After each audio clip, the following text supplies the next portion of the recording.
What's up, YouTube? Happy Monday and happy Veterans Day. We're back with more Run 8 action, and we're going to be running the auto train today. Someone had left a comment a while back, said they'd like me to finish auto train. I was like, what auto train is that? Because I don't remember. I didn't remember. We've done so many, right? But this is one that I found. This is a save. I guess this is one. If it's not, I apologize. This is a save I found where we're starting off down in Barbersville. So we ran it from, I guess, from Sanford to Barbersville, and we're going to take it north. This is going to be a good one though, because we got a few meets to make here in a relatively short amount of time. We got a train running ahead of us, and then we've got some opposing trains, so it should be interesting to see what Otto does with that. But that's what we're going to be doing. Also, like I said, happy Veterans Day to all you men and women that served our country. So you know, I remember like many conflicts that we've been involved with over the years. I guess the first one I kind of vaguely remember was Grenada, but I was really young for that. I definitely remember Libya, though. I remember the Gulf of Sidra incident, the second one, right? And like the Tomcat craze, like everything was about the F-14 back then. And then, of course, Operation El Dorado, where we went in and bombed Libya with the F-111s, and then later on, it was the first Gulf War, right? And what was amazing about that, like I was on up a good age by then. You know, being able to sit in the living room every night and like watch it live on TV, watch these videos of them bombing, you know, these laser guided bombs, drop them in windows and vents and stuff like that was just absolutely amazing to see. Later on, second Gulf War Part 2, right? Afghanistan, Iraq. I was working for the railroad for that one, especially when Afghanistan got started. And the thing about that I remember is like just the crazy amount of equipment that we moved for the war in Afghanistan. We moved an entire division over a few months, like a month or two, I guess. And it was just train after train after train every day. And I honestly, I don't know if I could think of a busier time on the railroad than that, right? Like it was crazy busy. I want to say it was something like 8 trains every few days that we were moving, 4 loads and 4 empties. It was a lot of stuff. It was a lot of stuff. All right, let's go ahead. Let's get started. Let's actually, I was going to tone up Otto, but Otto is not available right now. We got to get him going. So let's go up here. Dispatcher, engage Otto. All routes. And let's tone him up. Let's give him a minute to marinate. He's got to figure out what's going on here. He's got to figure out what's going on. So we're going to let him marinate. Let's go ahead and put the reverser forward. Hit the headlight a couple times with H. Hit it twice to get on bright. So I'm trying to go through more and more of this stuff that I do, because I know people say they learn a lot from this and they want to learn more. So I just got to figure out exactly how I want to do that. But let's get Otto. Let's let him marinate a little bit on what he needs to do. All right, let's do DTMF. Tone 6. See if we can get him to answer and not be crappy to us. This dispatcher has a major attitude. See if we can answer. Come on. PO 52. We don't have all day. We're Amtrak. We can't be sitting around up here. Let's go ahead and start easing up there. Let's come out of the independent. I'm not a passenger guy, guys. I'll tell you right now. I am not. Proceed on signal indication. Nice. Let's go. I'm not a passenger guy. Yeah, I'm really just not. It would help to, I guess, release. Why is she not moving?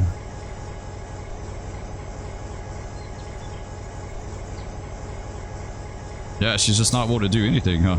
Okay, hang on. Let's look at this real fast. Let's see what she's doing here. She's still showing independent on the 2 bottom engines, which is kind of weird. And I can't release it. There we go. Now it's coming off. That's weird. It's showing it's got independent applied, but it wasn't showing on my display, right? Like, that's kind of weird. I don't know. I've always, like, every time I run this train, I always have some kind of weirdness with it. I don't know why. And so the passengers ultimately wind up getting beat to death back there because Spur's not a passenger guy and the train's all wonky. And come on, let's go. Like, she is having a hard time. A hard time pulling this. We've got all our power online, right? We've got 3 engines too, which is the crazy thing about, like, yeah, they're doing their thing. Let's put this guy on, let's do hip. There you go. Now we got hip running. Hop back in. She's like 4,000 feet and 3,700 tons or something like that. Let's see, 4,400 feet and 3,800 tons. So, you know, she's a little bit of a bowling ball, right? A little bit, not like crazy bad, but she's a little bit of a bowling ball. All right, let's keep going with it, guys. Let's get this show on the road. We gotta see how these meets are going to work out. We gotta see if we catch up with this other train. So there's a train ahead of us. There's an empty coal train ahead of us. He's going north too. We're going north towards Jacksonville. So I want to see if we can like catch up with him. Supposedly Otto can handle runarounds better now. That's been in an update a while back, right? Where they fix that. Like the Otto always struggled with runarounds. Like he just had a hard time with those, but we'll see what he does now. We'll see if this makes a difference. Like he would try to do a runaround for you, but it never really kind of worked out. Like he would put you in a siding, then he'd take you right back out. So we'll see what happens. There you go. I think we're rolling pretty good now. We're 70 mile an hour train, of course. Passenger train speeds.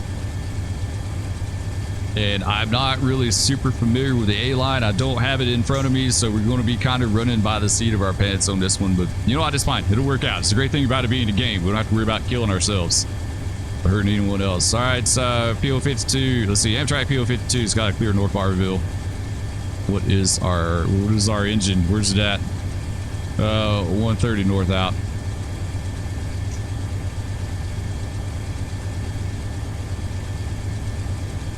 Now we go. Yeah, we put 3 engines on it. That was one of the things the last time we'd run this train a while back. You guys have suggested adding another engine to it. Like in real life, they run with 2, but when you run with two engines on this train, she is very, very draggy.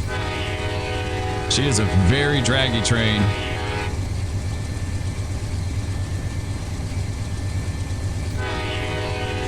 She still feels kind of draggy, like even with 3 engines, honestly.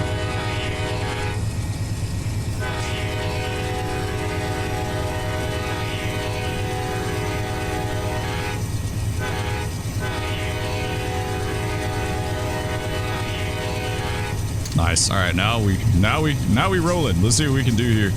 Yeah, she's kind of draggy for a passenger train, of course, right? Like she's huge. It's a king of passenger trains.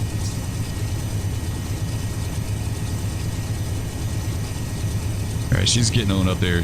We're doing all right, I think. We are doing all right. Also, want to thank everyone that showed up for the stream this weekend. We had an impromptu Saturday night stream. I'm trying to get back more into streaming, and it was an absolute blast. Like, had a ton of people watching at times. If you told me a while back that I'd have 38 people watching on a stream at one point, you know, it peaked out at like 38, I would have laughed. I wouldn't have believed you. But yeah, we've had an amazing stream, and it's all because of you guys showing up and watching and supporting the channel. So I do appreciate that a whole lot. It's been an absolute blast. Like, I've been stoked to do more streams. So we're definitely going to be doing more. We're going to try to make it a regular thing. We'll see what we can do as far as that. Daytime is going to be the regular stream, so but Saturday night's not going to be too terribly regular. I'd like to, but usually Spur's pretty wiped by the time nighttime rolls around. I just don't have as much energy, guys. Like, I'm not as energized. Even if I drank 10 cups of coffee, I don't think I'd be as energized. But I was feeling it pretty good Saturday night. I've had several people ask about channel memberships here lately. You know, that is honestly, that is something that I have worked on for about a year now. Channel membership stuff. I've had the stuff set up and ready to go and approved for about a year. It's like I said on the stream. You know, the main thing holding me back is I don't want to do channel memberships if I'm not going to be streaming. It's not fair to you guys. So I want to get streaming as a regular thing. If I do that, I've got a ton of custom emojis that Spur made himself. Like if you're gonna get actual Spur created emojis, I've got some more, but you only get so many when you start out, right? And as your channel grows, you get more and more. But it's something that I'm working on. It may be something that I enact at some point. You know, when I can get really consistent with this, we'll just have to kind of wait and see how it goes. Hopefully sooner than later. I would like that. Like I would love that sooner than later, but we'll just have to wait and see how it goes. All right, get over this crossing, Aditi.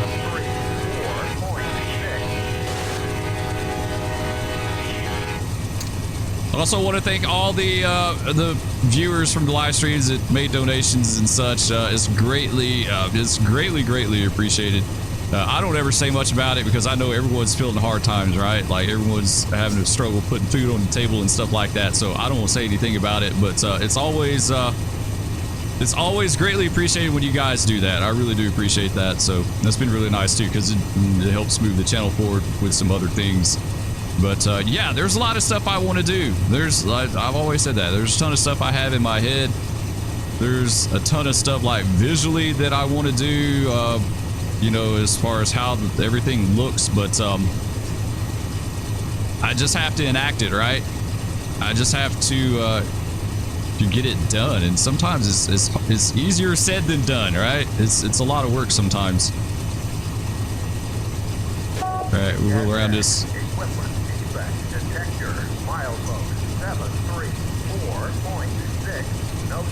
No defects. Nice.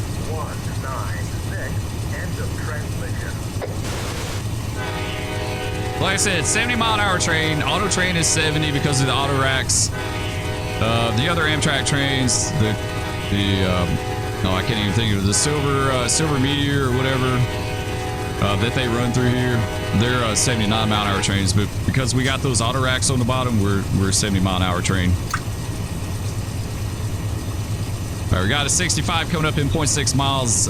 She's not, like, she's pretty much tapped out now. She's tapped out. Oh, just a little bit of a grade, 0.6. Just a little bit of a knot right here. 0.8. It's, yeah, actually, there is a grade here. Pearson. We're coming up to Pearson. Dayline's not, like, I think a lot of people think Florida's, like, completely flat. It's really not. It's not as extreme as it fits, right? But it's still pretty decent.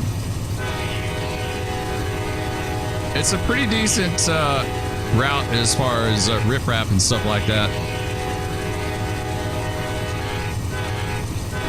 Amtrak PO52's got clear Pearson.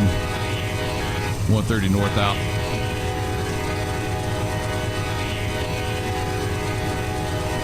Yeah, you can imagine how draggy she would be with two engines. But the cool part about having a draggy train is that you can't get yourself in trouble as easy with a draggy train, right? Like if she's not like running away with you, then you don't have much to worry about. But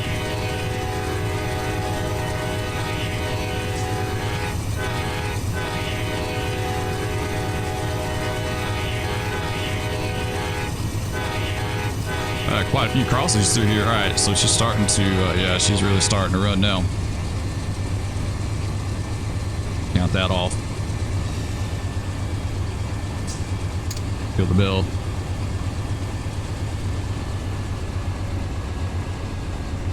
It's definitely different running passenger, that's for sure.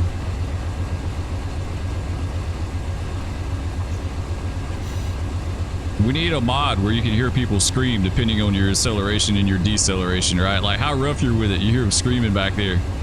Kind of like that program you can get for Microsoft, where you hear your people getting anxious back there if something happens, right? They start freaking out on you.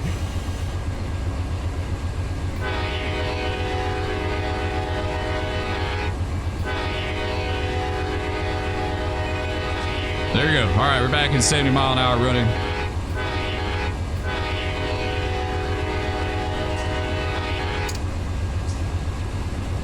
Speaking of Microsoft, I saw there's a B-1 bomber that was released for the game the other day that I really, really want to get. I'm absolutely going to get it. It's pretty reasonable too. It's $25.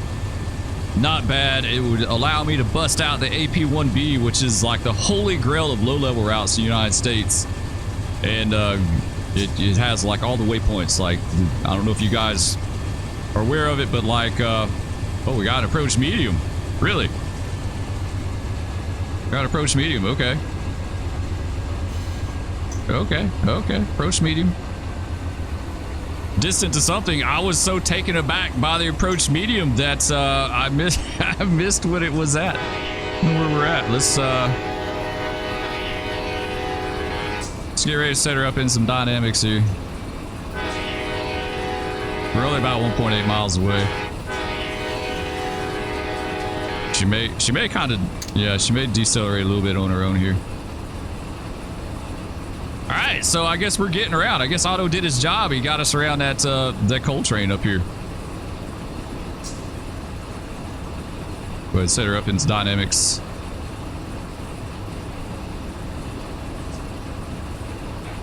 I'm gonna go start easing into it. Try to bunch it up a little bit here. Like I said, I don't know how to run passenger trains. I really just don't. It's a whole art in itself, right?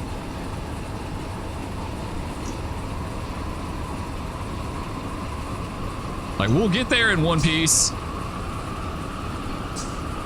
There's no doubt about that. We'll get there in one piece, but... Oh, we got an approach now. Okay.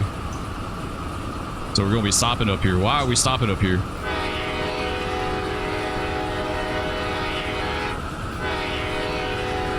Okay.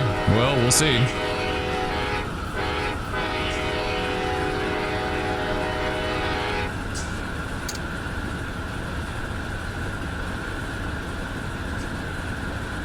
This has got a little bit of a hill here at 1% grade to help slow us up. We're rolling into Seville.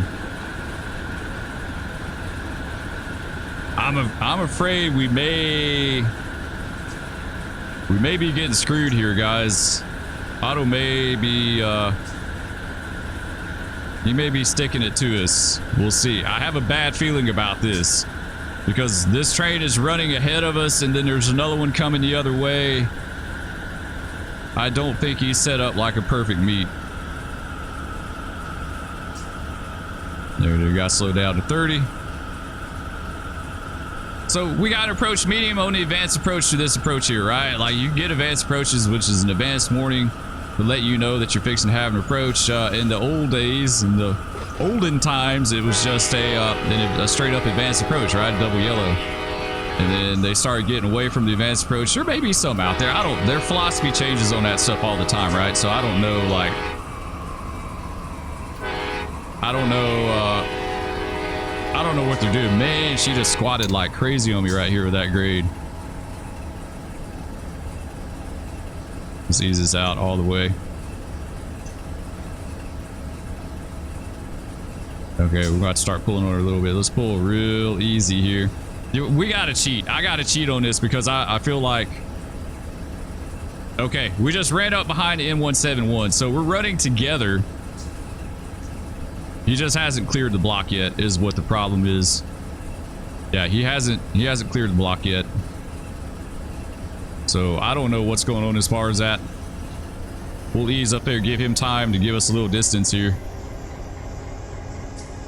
So, yeah, we're running on some color, guys. Man, I kind of want to intervene. Like, we're getting into dicey territory here. So basically what we got is the N171 running ahead of us here. N17108, empty coal train out of Stanton, Orlando coal train. We've got 455s tied down in the side of it at Pecan. They went dead. They had a bad trip. And we got a Q237 coming south to Tampa. So we don't have like a whole lot of places to meet. Honestly, I don't know how this is going to work out, guys. I really don't. Like, we're going to have to meet at Solite. Like, Solite's the only place we can go. Like, that's it.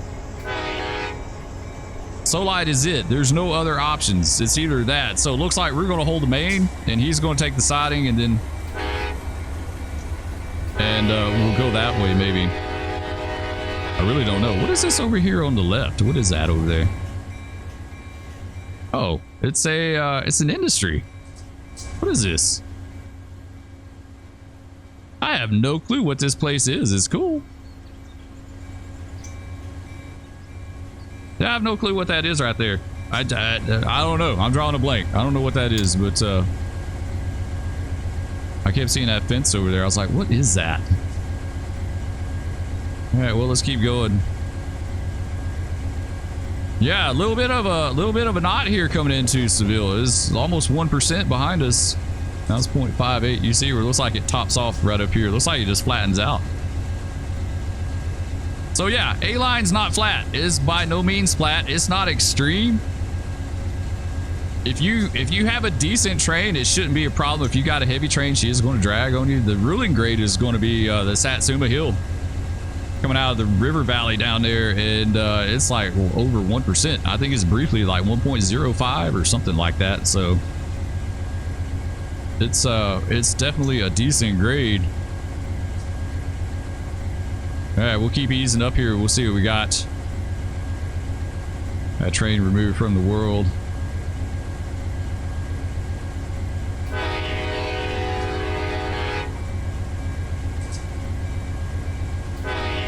This once again on my 2002 world. This is Spurs 2002 save. Trying to sort it out to 2002 standards. It's a process, right? It's going to take a while to get it right, but you know, we'll eventually do it. We'll eventually get it there. I'm looking for the day when you can have a lineup in game as far as your AI, you know, and when it spawns. I want AI to spawn at specific times because, like, when you work for the railroad, you could look at a lineup. Like, that's when you're on pool jobs, that's what you went by was the lineup, and the lineup would tell you what trains were basically going to be running, you know. So you would look at it and it'd be like 214 at 1400, 685 at 1700, you know, 121 at 2300, you know. And then the other side of the lineup you would look at would be your pool. So first out would be 12, second out would be turn whatever, you know. It used to could call that. Now back when I was a kid and in my teens, there was a phone number you could call and it would give you the lineup, which was really cool and helped out immensely. So you could have an idea for the day. It was a 1-800 number. Weren't really like it was for railroad employees only, but there may have been a few railroad employees that may have given that number out back in the day to different, like, certain people, right, to be able to rail fan and that sort of thing. So you'd call up the lineup and it would tell you everything that was scheduled to run for like the next 12 hours and what the turns were. The turns I didn't care about, right? Like, who cares about that? But later on you cared about it. Like, when you worked the job, you cared about it. But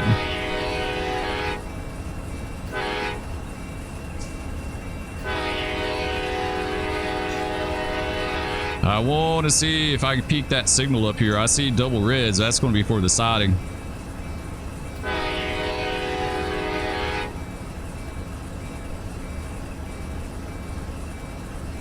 This is a nice little area.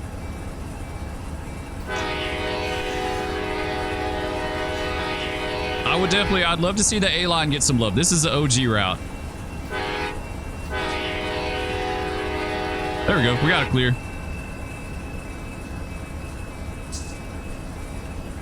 We got it clear. Yeah, we're just running up behind that that N171. I was hoping we would get around him, but it doesn't look like we are, guys.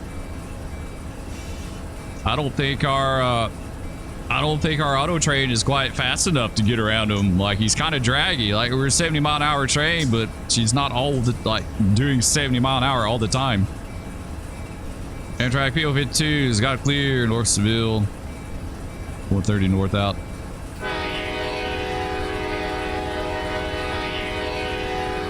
All right, let's crack the throttle a little more here.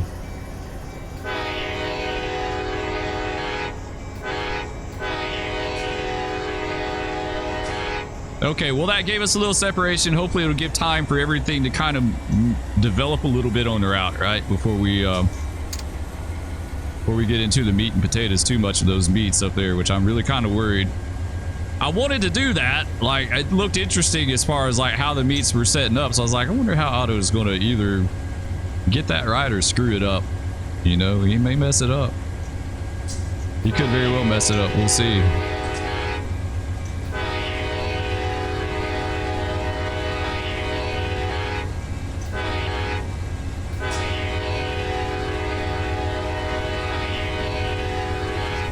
There you go, get through. We got a few crossings up here.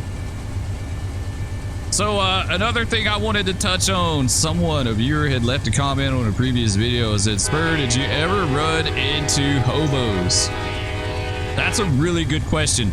That's a really it's kind of a fascinating thing how that's evolved over the years. Yes, I did run into hobos. I do have stories about hobos and people out trackside. You know, hobos have evolved a lot over the last 10 or so years. Now, once again, when I did it, it was 20 something years ago.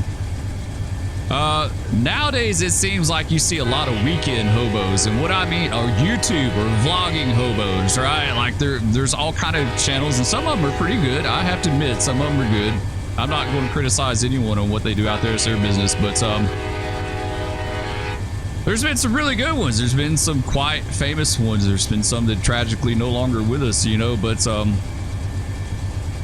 the whole hobo scene has changed a ton since I did it. Like when I did it, the people you saw out there were actual like down on their luck hobos.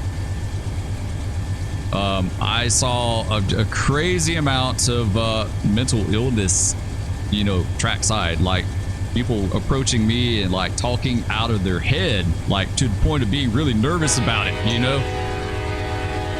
It's always been around, like it's really evident and in your face now, but back in the day it was more hidden, right? It was hidden around the railroad tracks and under the bridges and stuff like that, you know, drug addicts and things of that nature. So hobos, you know, any of my experiences, and I never had a bad one with a hobo, but your guard is up like 1,000% because you didn't know back then. And I did have some run-ins with hobos. I generally left them alone. You know, every crew that I work with, you know, we're together, we left them alone. We let them do their thing. As long as they did their thing and left us alone, we did our thing, we left them alone, right? So one experience I remember having, I was on a freight train up in Birmingham. We're in the yard, we're getting ready to go. I think we were on the inbound to the hump. Like sometimes they would use that as like a double main. Like you had the main and then they'd take you around the inbound on the hump. And we've been sitting there for a while, and it was at night. It was late at night, pitch dark. Like that yard was the darkest yard I think I'd ever been in my life. It was stupid dark in there. And I'm sitting there, and all of a sudden I hear something hit my window beside my head there, like a little tap, you know? And I didn't think nothing about it. And then a little bit later, I heard it again. And I opened my window and I looked down, and there's a dude down there. He's a hobo. He was throwing little pebbles and tapping my window with him to get my attention. So I opened my window, and all he said was, hey, where's this train go? And I said, well, we go to Manchester, and eventually it goes to Waycross. He's like, all right. And he disappeared back into the darkness. I don't know if he got on our train or what. Like, I don't know what happened to him, but we had that. Another time, one of the freakiest times that we ever had that I can remember, I was working the paper mill job, and the paper mill job was a remote job. It was at the end of a branch line off of the main. I don't know how many miles was it. It wasn't like a whole lot, maybe 7 or 10 miles, something like that, off the main, maybe 5. And so the paper mill job was a yard job that was based on the paper mill grounds, right? And all we did was service that paper mill and a few other places, but it was mainly the paper mill. And we had our own little yard there on the paper mill facility, and we had a yard office there too, a pretty nice little yard office that so we would go out at, like, we had different phases throughout the night that we'd switch to paper mill. You know, we do phase 1, and then we come back to the yard office and hang out for a little bit, and then we do phase 2, and then come back a little bit, and then phase 3. And we're sitting there after our first phase of the night, and it was already dark because I think the job started at 7, right? 7 p.m. And we're sitting there just kind of just shooting the bull, right? And all of a sudden this dude just walks up in the yard office at like midnight. And it was winter time. He had a big heavy coat. And he was like, where am I at? And he didn't quite like, I just had a bad feeling. Like I don't know if he was on something or what, but he's like, where am I at? Where are we at? And we told him where, and he's like, where does the train go? And I was like, you're in the wrong place if you want to go somewhere on a train, because like there's no trains come through here. You're at the end of the line. And like it was me and the conductor, we call him footboard yard master, and then we had an engineer, right? And I remember he kept putting his hands in his pockets, right? And my conductor, he's like, I suggest you take your hands out of your pockets because you're making me uncomfortable, you know. And the dude was like, okay, you know. And then finally he left, and he disappeared. I don't know where he went from there. I don't even know how he got off that facility, because like you had to go through a guardhouse and like all that stuff. So I don't know what the dude did, but we had that experience. We had another one. I remember we were taking a phosphate train, and we had to tie down in this siding, and we were getting ready to get on the van to leave, and some just random person came up and said, hey, you know you have a hobo on your train. I was like, oh yeah? He's like, yes, he's down there at that whatever road crossing that we were over, and he's like, he's down there. And I said okay, and I didn't do anything about it. Like, we just let him be, right? Just let him be. He wasn't bothering us, we didn't bother him. So had that one. Had another instance where we were on a pig, and we had 2 locomotives, and we're running along late at night, and the next thing we know, we look back and the second out engine had the bell running. Oh, we got an approach. Another approach medium, okay. Second out engine, or the second engine, right? The last engine had the bell on, and the interior light was on. And I know good and well, 1,000%, that stuff was not on when we left out. It was, so we figured someone was back there. So we're rolling along. When we realized it, I got up and I told my engineer, I was like, okay, I'm gonna go back there and hit the bell and get all that taken care of. And he was like, no, you're not. He's like, you wait. He's like, next siding we stop at, we'll both go back there. And I said, okay, we'll both go. So we got to the next beat that we made. We had to stop, and he's like, okay, let's go back there and get it straightened out. And so he got the air hose wrench, and I got a spare air hose, because nothing would make a better club than whipping an air hose around with that glad hand on the end of it, right? Like, you could knock someone into the next century with that thing. So we go back there to the engine. The bell and the interior light was on, and there was no one back there though, and it was really freaky. Like, it was a wide cab, like looking in the bathroom, because we really wondered if whoever it was hiding out in the bathroom, right? And there wasn't though. Like, there was no one on it, so I don't know if they bailed on us or what, but there was no one back there. So that was another time. Another instance, I was, we should have a clear up here. Yeah, we got a clear. Amtrak PO52's got a clear, South Huntington, 130 North outs. Another instance, I was tying our train down at this place called 13th Street in Birmingham. It's right at the NS crossing. We went dead there all the time. And, I'm going back a good bit to put on handbrakes, and there was this guy. It's like some buildings beside the tracks. It's almost like the backside of a strip mall, but I'm not sure if it was, but it was like the backside of some kind of building. And they had a water faucet back there, and he was back there with that water faucet, like I think he was washing his hair with it. And I'm tightening the handbrakes on. I see him over there. And the next thing I know, he comes over there to me, like talking out of his head, like something about his train, like that's his train and I don't need to be messing with it, or something like that, like something to that effect, right? Just not making any sense at all whatsoever. And that one made me really nervous too, because this dude just obviously was not was not right. Like, I don't know what his deal was. I don't know if it was mental illness or if he was on something, but he was definitely not right. Very agitated too. Like, very agitated, almost confrontational, you know. And I'm like, dude, I'm just doing my job, you know. Like, seriously, honestly, like, there are certain places where you really didn't want to get off the train. There are certain places where you didn't get off the train, like, for all kind of different reasons. And, you know, that was a place that I never really worried about. There were some other places that I would have never stepped off the train. I'd been like, nope, sorry, you know, we're not getting off here. But yeah, that was some of the stuff that you ran into as far as hobos. They were definitely out there, and they're way different. They were way different than what you see now. Like I said, you see a lot of, I consider them like part-time YouTube, you know, vloggers, hobo vloggers. Some of them are legit, right? There's a ton of them on YouTube. Some of them are legit hobos, right? But it just seems like there's a lot that, like, they do it on YouTube and then they go home to a house and that kind of thing, you know, where, you know, the ones that I ran into, like, traditionally, they didn't have anything.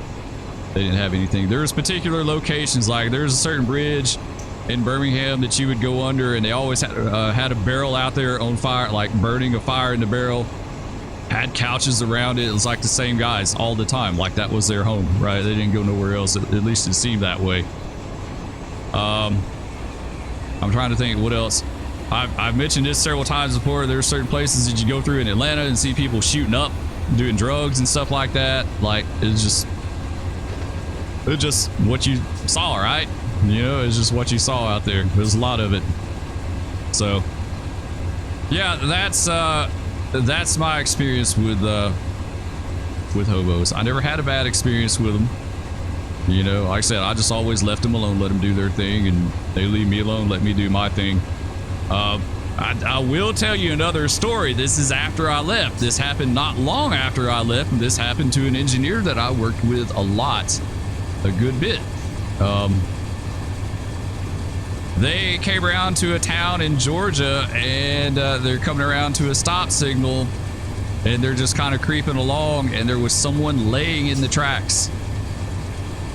And so they stopped. It wasn't too far from the signal, right? They stopped, and they got off the train to check on this person, and the person got up and pulled out a gun and shot one in the ankle and one in the leg and robbed them. This is legit. This happened. It was been several years back, but this happened. This is a few years after I left. Yeah, got up and pulled a gun out and shot them both. Shot one in the ankle and one in the leg. So, you know, that happened too. That's crazy. I couldn't believe that, because this was kind of it wasn't a big city. Like, this just a normal sized town where this happened at. So I don't know if they ever caught that dude or not, to be honest. I never heard anything else about it after that happened. But yeah, it was kind of a big deal. Man, we got that counter going for 91,000 feet. Yeah, that was a big deal. That was a really big deal. That was super dangerous. Knew someone else, a conductor that hired behind me. This was when I was working. It was a female, and they were riding along, and all of a sudden her window beside her head just shattered, and it turned out someone shot it. Someone shot it with something, and it just completely shattered the glass. It's like bulletproof, right? Thank God. But yeah, it shattered the glass beside her head. So that's another thing, you know.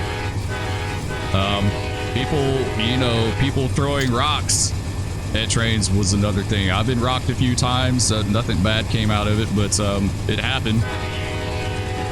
I remember sitting in Atlanta at Chapel Road and watching a bunch of kids rock trains that went by, like MARTA trains and stuff. Like, they were rocking the hell out of MARTA trains, like just pelting it. It's like a dozen kids out there, right? So yeah, there's crazy stuff on the railroad, right? Or Amtrak PO52 has got a clear distance to Huntington, 130 north out. So yeah, it's not something to be taken lightly. That is for sure. Especially the guys getting shot. That was very, very eye-opening that happened. So I couldn't imagine. Like, you have to go out there you know, when you guard up all the time, you know, it's just part of what the railroad is, right? Like the railroad usually goes on the backside of all the undesirable places, you know. And so you see bad stuff. I've known crews. I knew of 2 different crews that found dead bodies. Just people out laying beside the tracks. I don't think, like, the one that I can I really remember, it wasn't train related. I think the dude just died of an overdose or something. He was out beside the tracks. I think it was something to that effect, right?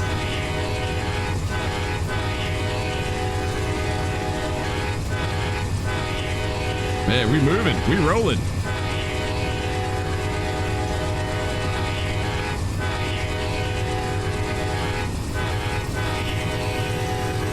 I'm gonna go out Satsuma Didi. Yeah, I definitely, there's one engineer that I remember telling me about how they found a dead body out beside the tracks. And I want to say there's another crew that we had that found one as well. I've got another approach medium.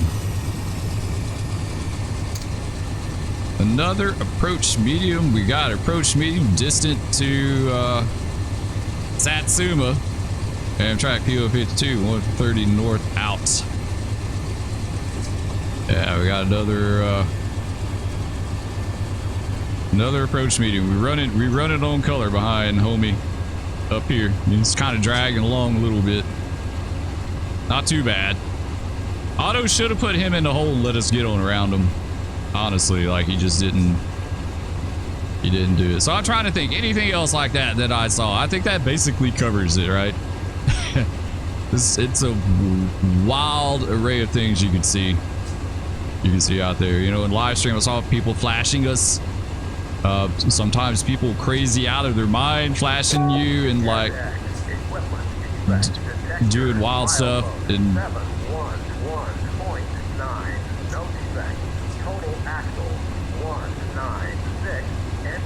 okay, we're good on that. Sometimes it's just girls having fun, right? But yeah, I used to see that too.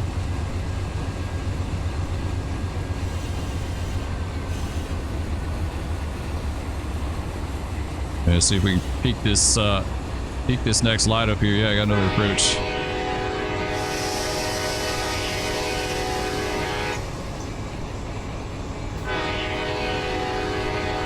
This time we're going to use a little air.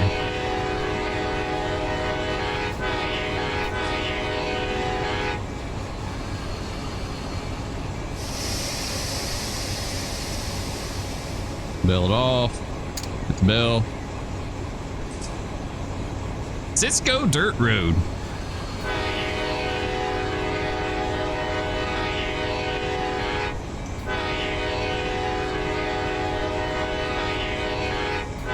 We're gonna hold off calling this signal in case we get more favorable.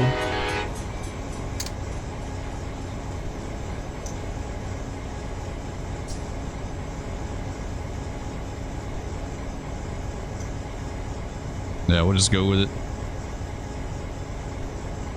So I had approach medium, so we need to be doing medium speed by the time we get around to it, right? And then after you go about approach, you really, at least as far as I remember, I think I remember when CSX rules, it said that you got to make it a reduction to 30 as soon as you go by the approach or something. There's something to that effect. All right, that's good. I think we're good with that. Trying to remember, I have to dig all that stuff back out.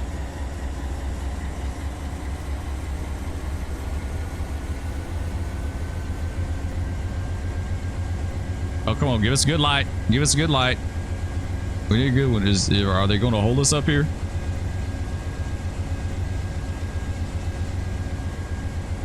Yeah, I guess so. All right, Amtrak PO52 has got approach South Satsuma 130 north out. Yeah, we're making good time, guys. I mean, despite the fact that we've running on color, we're making good time. You know what? Let's cheat. Let's see what's going on here. Yeah, he's still running us together. Okay. It looks like the man may be sticking it to us right here, guys.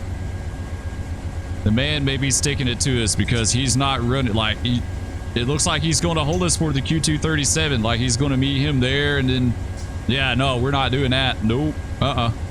We're not. Otto, you're fired. Get out of here.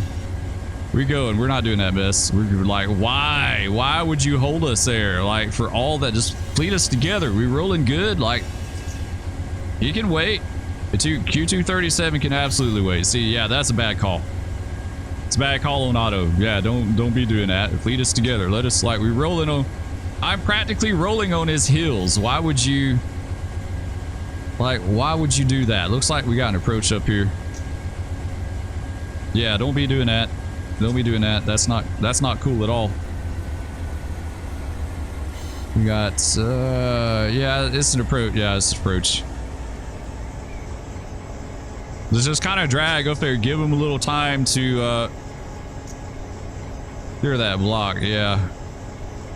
He's not even past. Here's the holdout signal right here, and here's the bridge. So he's just now on the other side of the bridge.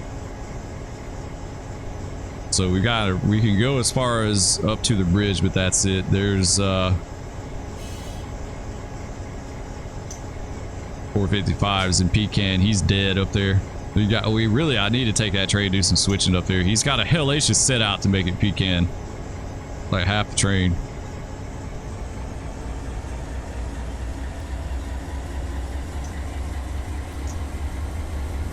All right, let's keep rolling with it.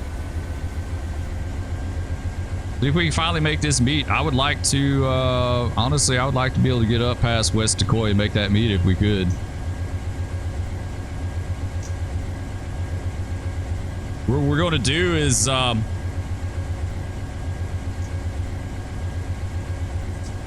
yeah, I don't know. We may just roll with it, right? We may just self-dispatch from this point on, because I don't want Otto freaking out.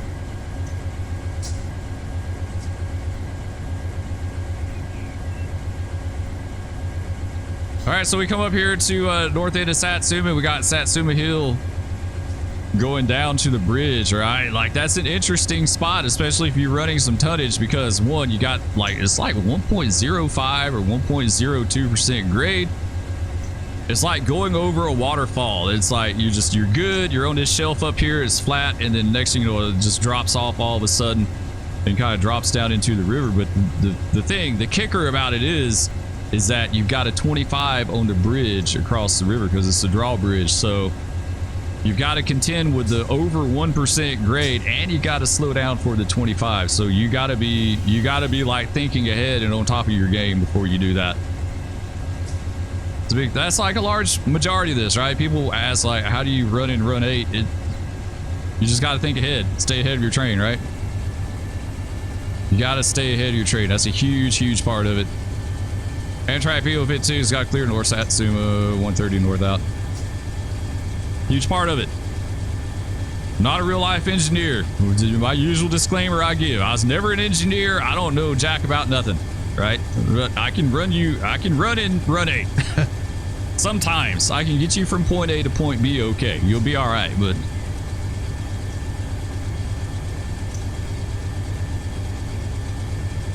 let's keep going with it. But we do have to keep in mind it's a 25 for freights. It's not for Amtrak. I can't remember, what is the speed for Amtrak up here? 45 or 40 or something like that.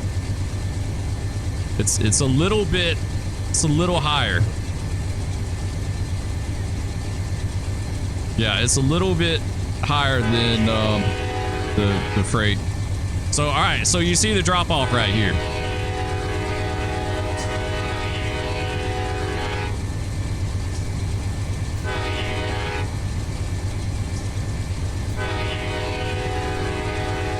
Kind of a legit grade, right? Like, it drops off a lot right there.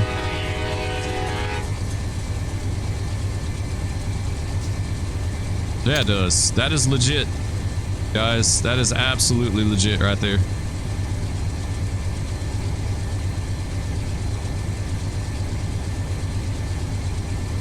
It's fun. It keeps it interesting. But yeah, running in Run 8, huge part of it is knowing your territory. At least know the basics. Okay, yes, it is going to be 45.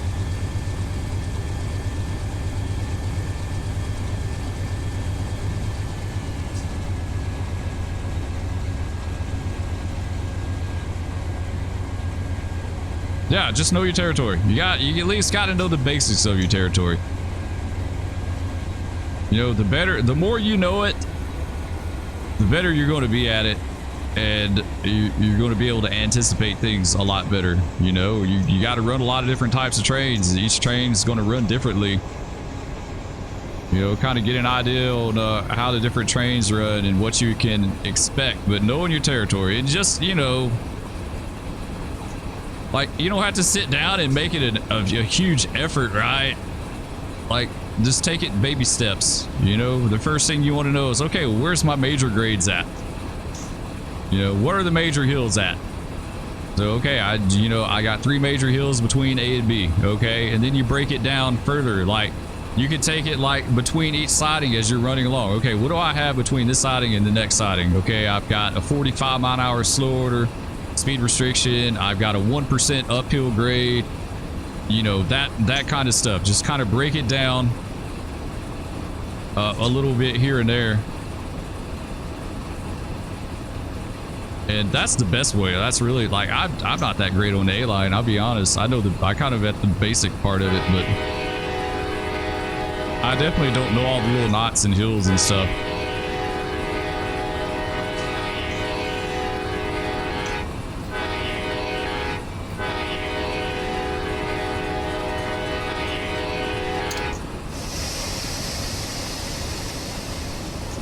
All right, there's our bridge, and we got another approach. So we got to approach up to the holdout.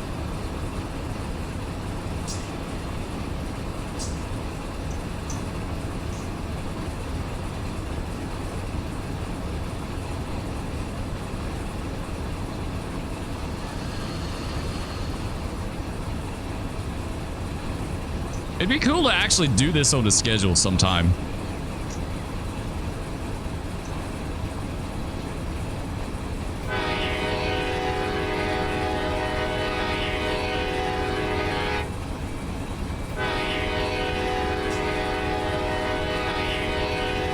What is Buffalo Creek, right?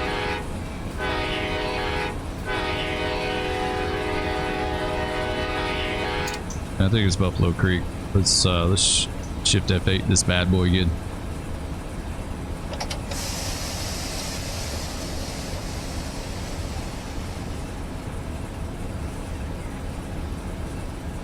Slow it up a little bit more. Try to see if we get this light time to Buffalo Bluff. Okay, Buffalo Bluff.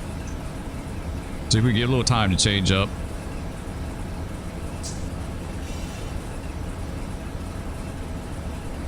Should be a draggy train in front of us. Like, he's got plenty of power. He's an empty coal train. Those are good trains. That approach. See if she changes on us. You gonna get something more favorable?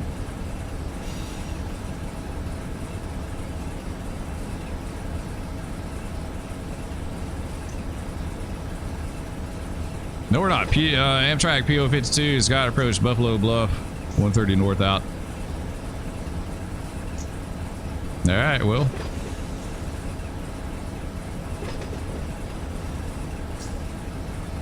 We'll keep slowing up. Yeah, we're just running on that guy's heels.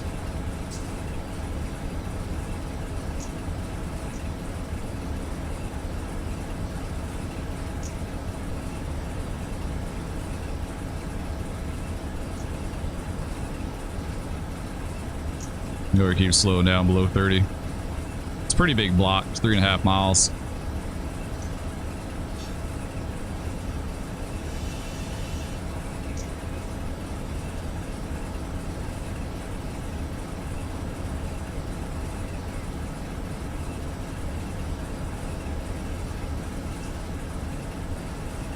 Way back to the Wayback Machine. 2002. Got our M171. Going to Bevins Branch, Kentucky. So I think that guy would go up the Nahunta. I think that would be a Nahunta side, and then you go to Savannah, and then up that way, up towards Spartanburg or Columbia. Either way.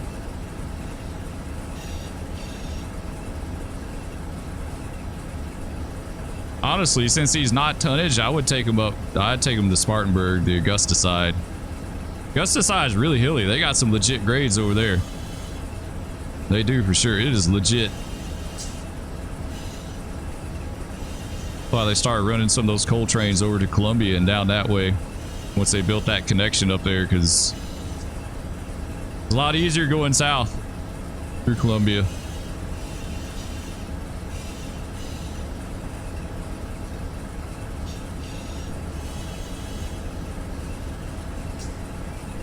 All right, well, we keep easing up here. Oh, I hate it we couldn't catch that light. That sucks. I gotta go out. You gotta go up here looking out.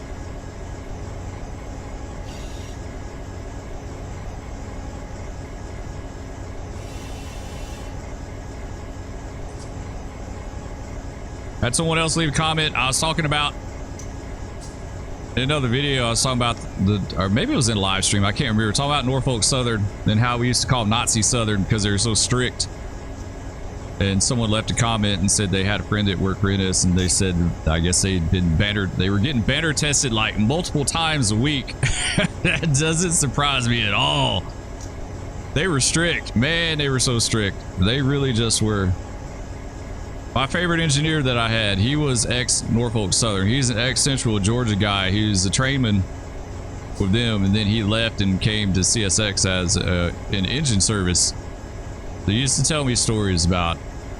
I was talking about when they got banner tested. Someone had told me, and I don't know if this is true or not, but when they banner tested them, that they would like take a piece of reflective tape and put it over the rail to simulate a broke rail, you know? Because I want to say their rules, like when you're running restricted speed, you have to be looking out for a broke rail. Ours, I don't think CSX said that. I don't think it went as far as broke rail. I'd have to pull it back out and look for sure, but I don't think it went that far. Man, this is a long A block. I'd have to double check. I don't remember it saying anything like stopping short of a broke rail, but I want to say the NS did.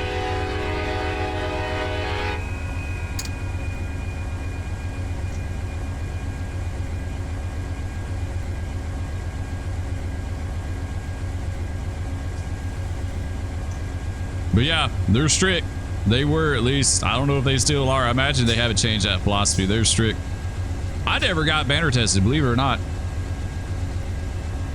In the time that I worked there, they were out banner testing, but I never got it. We used to call it a stick man. They put a stick man out on you. The simulator that was basically the banner, right? I think the NS actually has like a banner they put across the tracks. Of course, they don't have that simulated in Run 8. It'd be cool, like if you wanted to do that.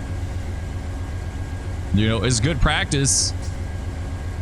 I mean, honestly, it's good practice for having your train under control, like if you run in restricted speed for whatever reason.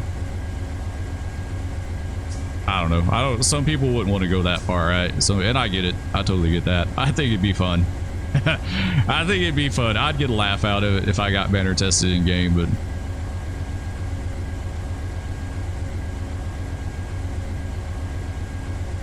it ain't like you're going to get a virtual letter.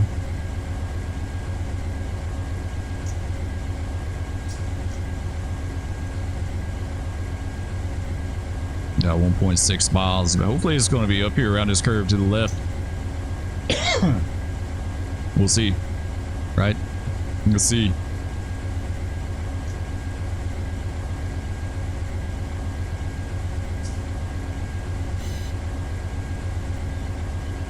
So we are... Oh, I gotta give the light. Dang it, that's my fault. I keep forgetting that I gotta line ourselves up because Otto isn't doing it anymore. So I gotta line ourselves. I could fleet them, right? Could do that.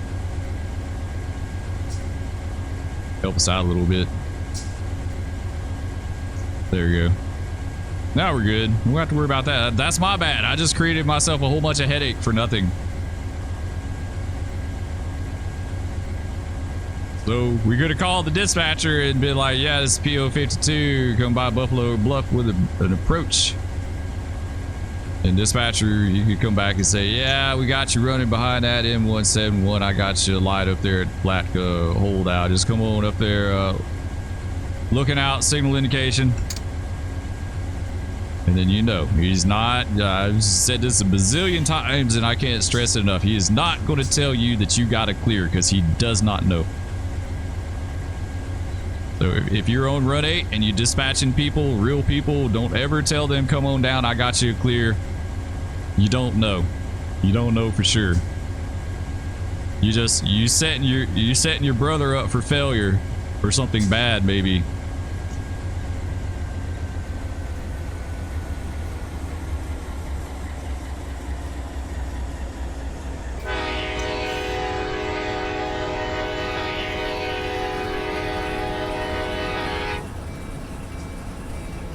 Yeah, come on around here, Lundy Road.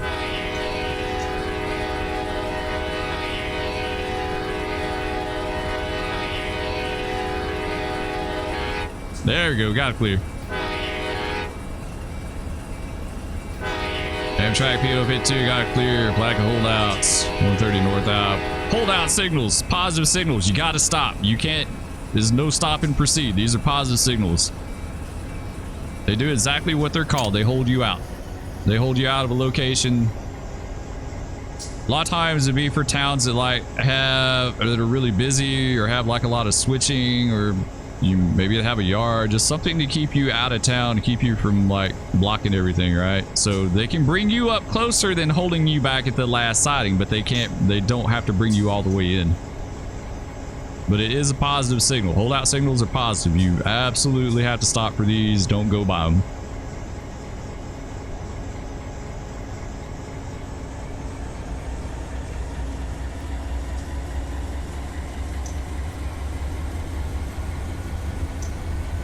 There we go.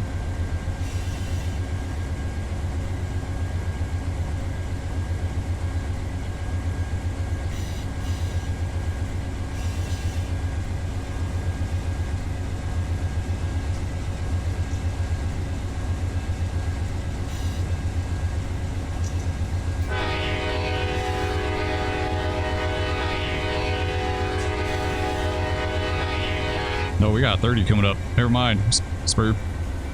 Let's rein her back in.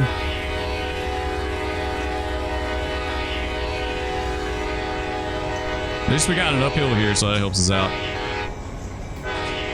We shouldn't have to grab any air. Just go with it. That's a decent little hill over there off to the, like, for Florida. That's a decent hill over there to the left.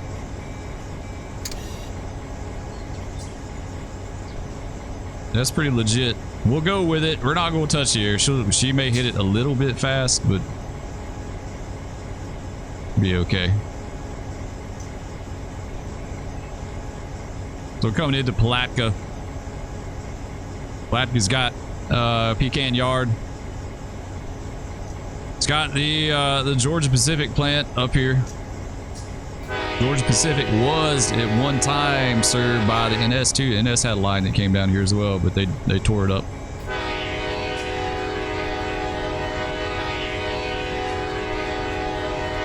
I don't think there was a Georgia Pacific built anywhere originally that wasn't dual served. Like every Georgia Pacific I've ever worked at or been around has always been dual served.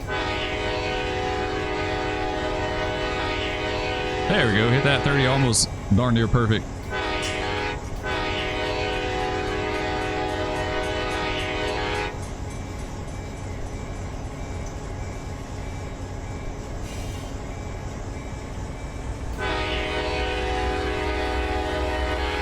Yeah, I'm not sure when NS ripped up down here, but it's been a long time ago. I want to say at one point they had talked about oh, that's a bridge, never mind. They were wanting to run, they're wanting to dual serve the power plant up there at Boswick. I think there had been some talk about that, but it never worked out. Power plants like to be dual served too, if they can be, because it gives them more options.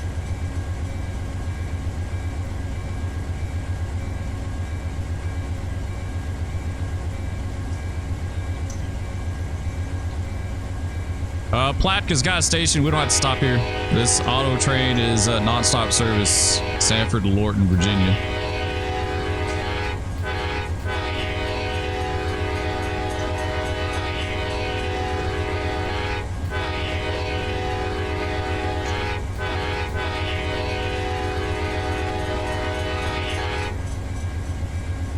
Nice station though. Good looking stations. The Palatka station there. Got to clear.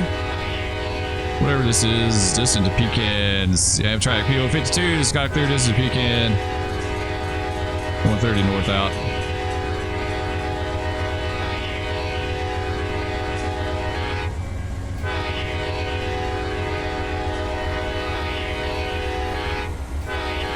Bunch of crossings through here.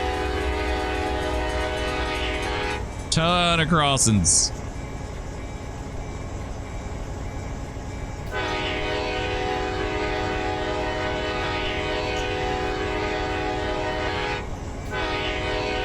Now I want to say it was the Southern that came down here to Palatka.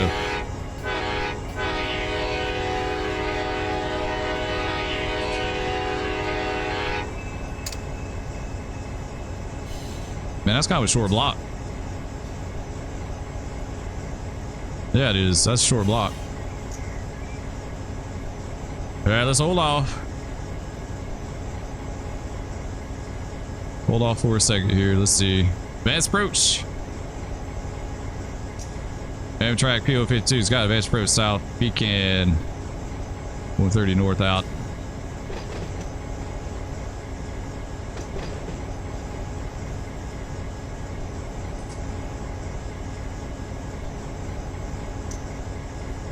Alright, so they got to stopping up the bridge. Did I lie myself for that? No, I did not. Let's get our light up here at the bridge. Not good. Alright, 455.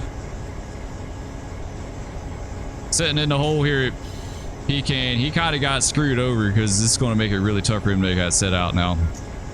He's going to have to cut off and go way north and then back in that way from the north side. He's got a huge cut too. Man, that's a massive cut. That's a massive cut. Pecan. You got a whole bunch of Georgia Pacific cars. Got some nice Conrail Ortners. It's good looking cars. Got some rock hoppers.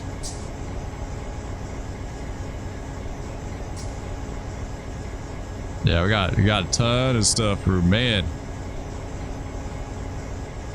Ton of stuff for Pecan.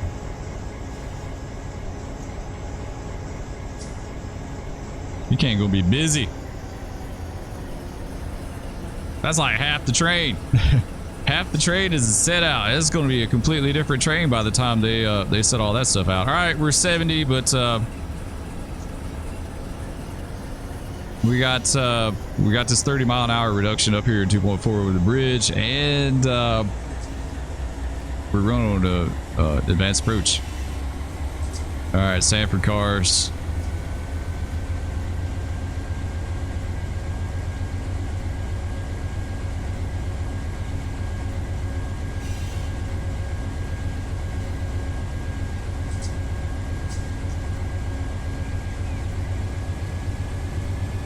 That's a lot of Sanford. That's a pretty sizable Sanford train too. Like, it's not going to be anything left to him by the time he gets to Taft in Orlando. Got DPU.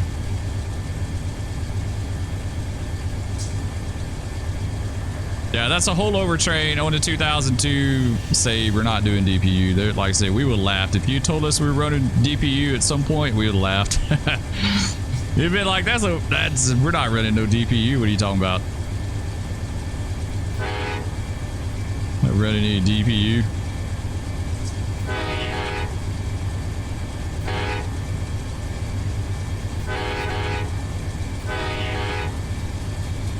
Yeah, sweet. Got us a clear, so we don't have to look out now. We got some 30 up there. Amtrak PO52 got a clear. North end Pecan, 130 north out.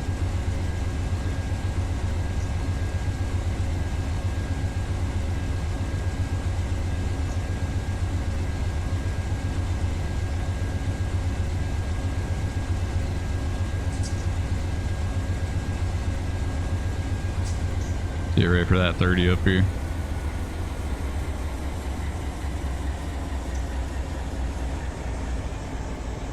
Did we just ride straight ahead? Yeah, there he is. Got an approach. Alright, let's go ahead and grab a little air.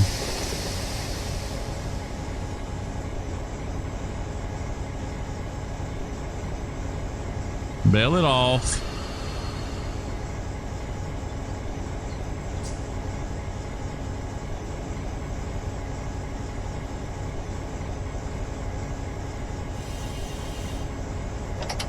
Let her go. Got a shoving platform.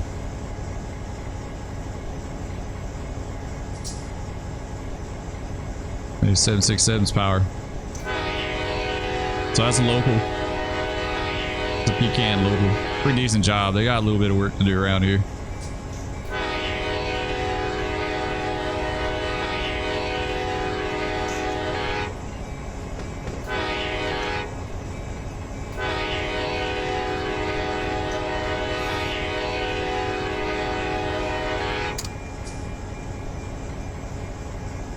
Approach medium. What's it look like here? M171, he's... Oh, I keep completely goofing that up. I did not mean to do that. I just screwed him over big time. I dropped the signal on him. I didn't mean to do it. I was going to fleet it, but I dropped it. Yeah, he's going to love that. He's going to... Got to call him up. Be like, M171, if I take that signal down, it's north end of West Coy. Can you stop? You should. It's in the siding, right? He's only gonna be doing 30 anyway, so it's not that big of a deal, but they could do that. They could absolutely take a signal from you if they wanted to. They got to call you though and let you know and ask you, like, can you get stopped? Be like, yeah, we can get stopped. It won't be a problem. They'd be like, okay, we're taking the signal down. It's north end of West Decoy. Then you got to remember that mess. Like, be sure to remember. There we go. Now we got fleeted. Now we're good.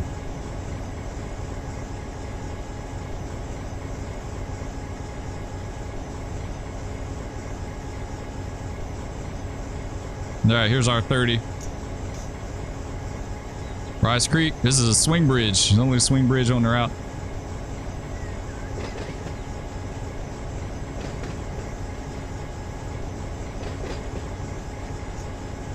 It's going to be our resume speed right here, 45 for that curve.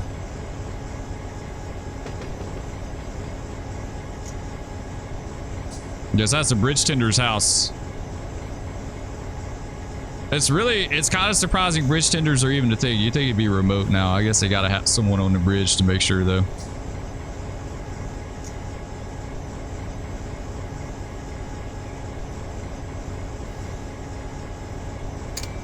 All right, so we got a little bit of pull out of here up to the top of the grade at Boswick. It's pretty a little decent climb out of here. It's not anything too extreme, like as far as how steep it is, but it goes for a little ways. Most of the grades aren't very long. That's like the thing about Satsuma grade, the Satsuma Hill. It's not very long at all.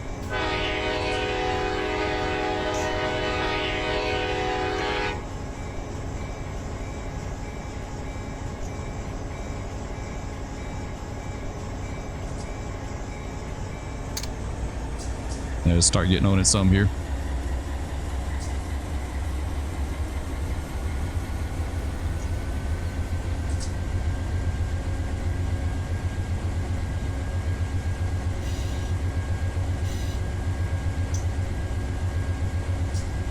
All right, about another 1,000 feet, we should be clear of our 45 back there.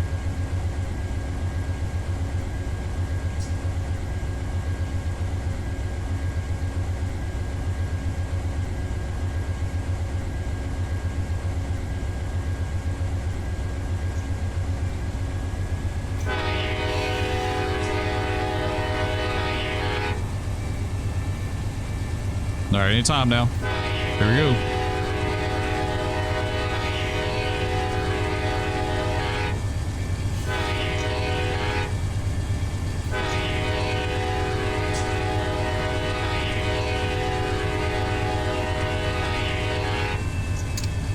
Not a lot of trains on the A-line back in the day.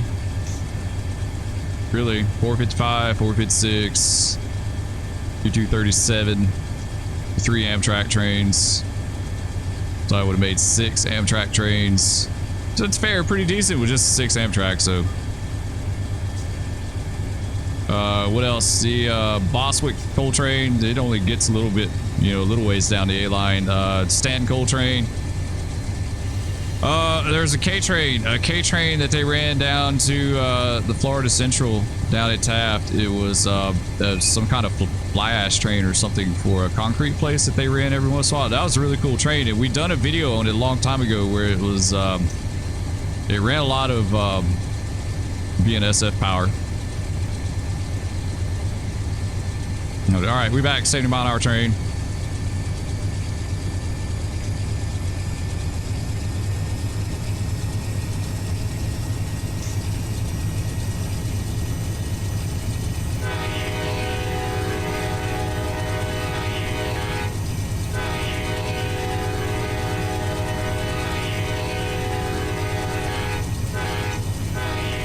Private road. All right, coming up to Boswick up here. Man, we need AC, like, we need some AC 4400s so bad. I'm gonna keep saying that. It's gonna be my motto. We need AC 4400s so bad for these coal trains. We really just do.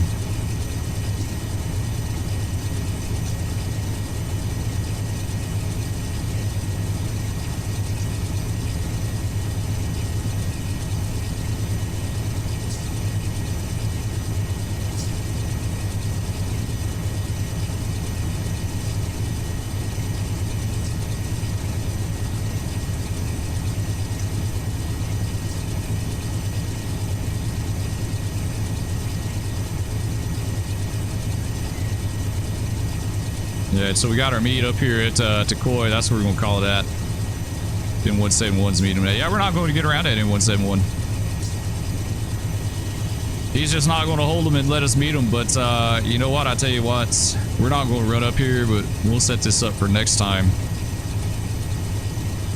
We'll run him up here to Yukon. That way we can get into Jacksonville. We don't have to hang out behind him. That'd be pretty reasonable. I think that'd be a good move.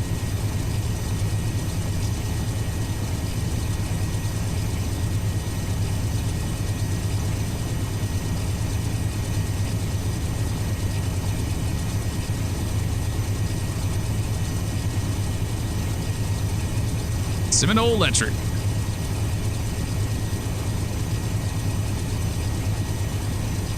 I need to do a video sometime with just all the coal trains from back then, from back in the day. Seminoles, Orlandos, Macintoshes, Power Park, Crystal River, Pico. It was a lot. Crazy amount of coal. That was a huge part of the tonnage coming down here.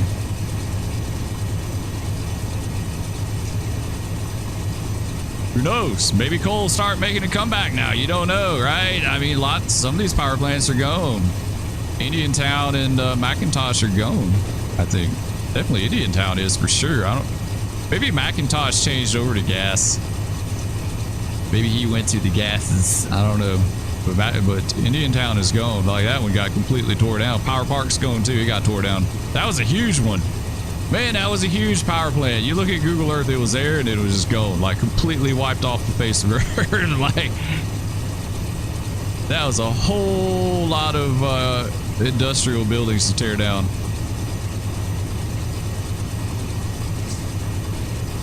The paper mill I used to work at, I looked on Google Earth the other day, it's been torn down. A large majority of it is gone, which was really super surprising to me that it's gone.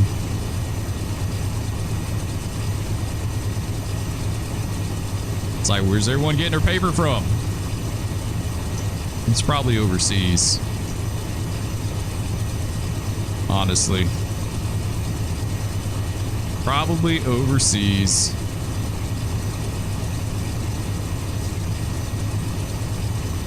Unfortunately, we don't make much of anything anymore. Alright, we rolling.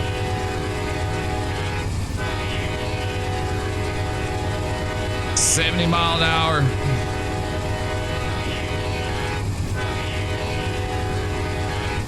This is about the fastest we've gone the entire time.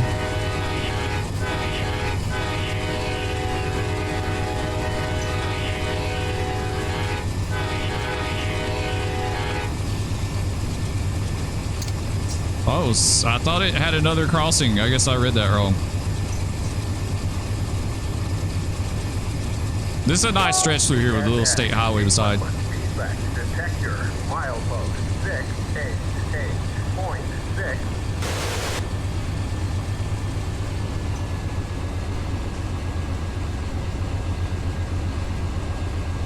Amtrak PO52 got a clear distance to Boswick. 130 north out.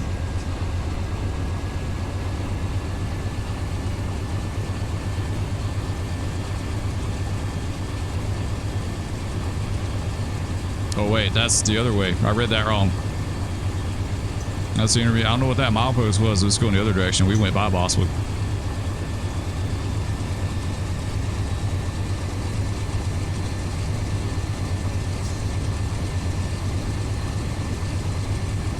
Looks like we got an approach up here. Yeah, he hadn't drilled out the siding yet. Yeah, it's not that big of a train. That M171's only about maybe 4,800 feet long.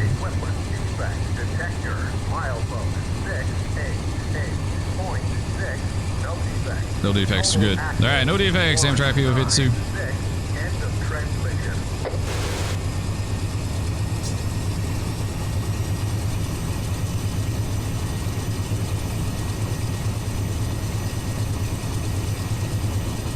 Yeah, we'll finish this guy up here. It's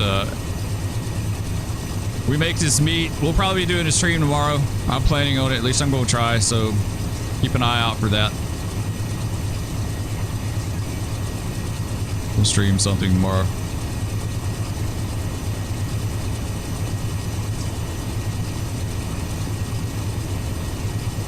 All right, what do we got up here? No, approach medium.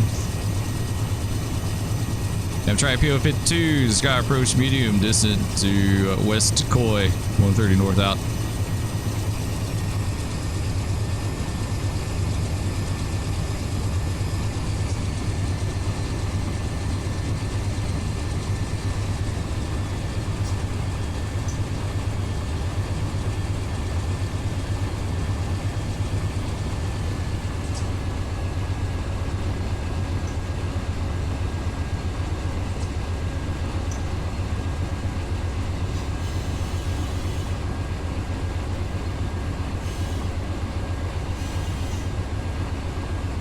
So we'll go in a hole. It's going to be in and out. There'll probably be like a medium approach medium when we go in. Something like that.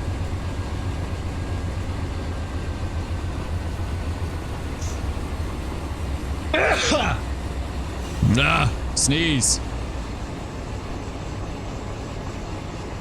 It was this rain we had. All this rain we had. Things starting to grow again. We still haven't had a freeze yet. It's kind of crazy.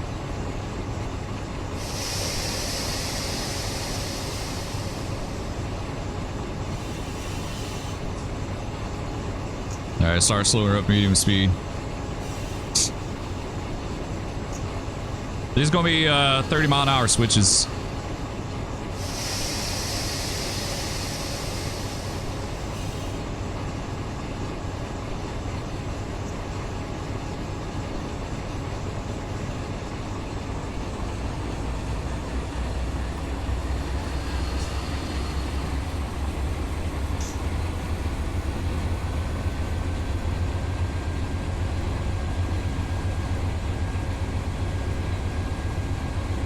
Alright, so we made Q237.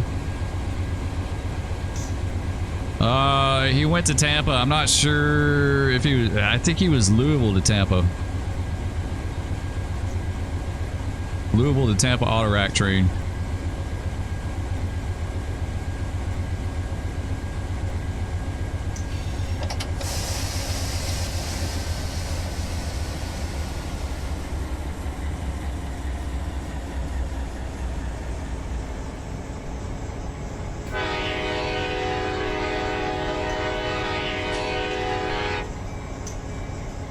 Amtrak PO52 got a medium approach southwest of Coy. Main deciding 130 north out. There he is. I'm looking forward to this train. I want y'all to see it. This is a good one. He's got some Renorex on the head end. You know, we talked a lot about that during live streams. Those Renorex. Need more. Can't ever have too many rent-a-wrecks. That's definitely something we need, at least for the southeast side. Man, we could have a ton of rent-a-wrecks. A lot of people in live stream said that was like one of the best times rail fanning. We had all the we got the GCFX.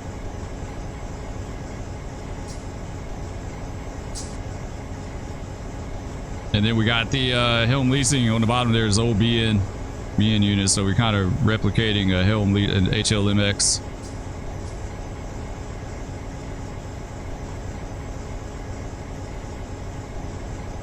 All right, well there you go.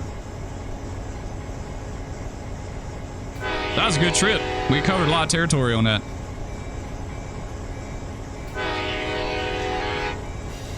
We're gonna be in Jacksonville before you know it.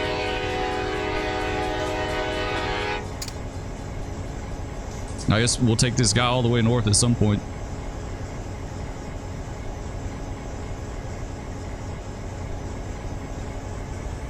Get a little bit more throttle here. Make sure everything's looking good on Hobbs. I think I got my problem sorted out the other day. I think my whole problem with OBS not ending the recording when I told it to stop was because of my webcam. It's because it was on the auto oh, what do you call it? It's not gain. It's the lighting.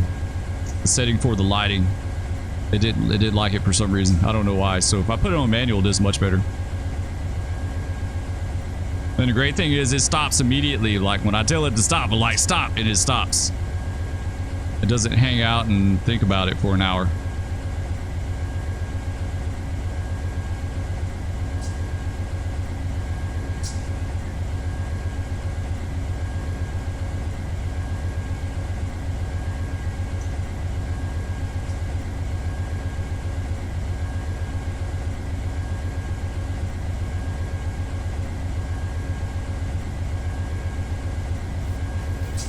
We got up here. We gotta stop. We got light. We might have a light. I can't tell. I can't see it, guys. To be honest, I don't know. We're not gonna worry about it. All right, train looks good. Marker's hanging. All right, guys, that's gonna do it for this one. Hope y'all enjoyed. If you did, be sure to hit that like, subscribe, ring that bell. Keep an eye out for a live stream tomorrow. We'll catch you guys next time. Peace. No, big cat. No. Oh no. No, kitty. Oh, that's a MiG. That's a MiG over us. Okay. It's the weirdest day ever.